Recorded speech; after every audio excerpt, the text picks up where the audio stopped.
Audio Jungle.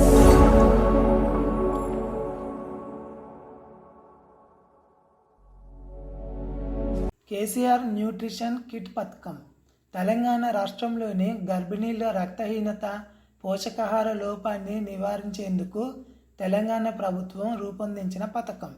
ప్రోటీన్లు, విటమిన్లు, ఖనిజాల, లవణాలతో కూడిన 2000 రూపాయల గల ఈ న్యూట్రిషన్ కిట్ని గర్భిణీలకు 2 సార్లు అంటే 5వ నెలలో ఒకసారి, 9వ నెలలో ఒకసారి అందిస్తారు.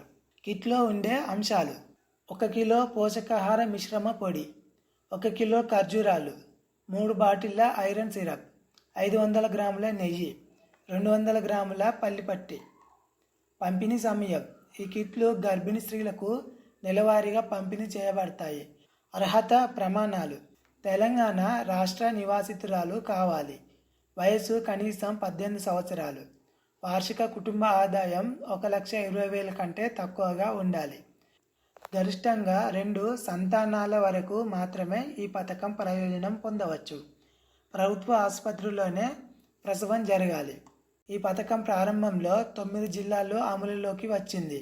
తర్వాత రాష్ట్ర వ్యాప్తంగా అన్ని 33 జిల్లాల్లో విస్తరించబడింది. మొత్తం 13 లక్షల కిట్లు 6 లక్షల గర్భిణీ స్త్రీలకు పంపిణీ చేయబడ్డాయి. ముఖ్య ఉద్దేశాలు: గర్భిణీ స్త్రీలలో రక్తహీనతలను తగ్గించడం, హిమోగ్లోబిన్ స్థాయిని పెంచడం, తల్లి మరియు శిశు మరణాల రేటును తగ్గించడం, ఆరోగ్యకరమైన గర్భధారణకు సహాయపడడం. మీకు ఈ వీడియో నచ్చితే లైక్ చేయండి. మరికొన్ని వీడియోస్ కోసం సబ్స్క్రైబ్ చేయండి.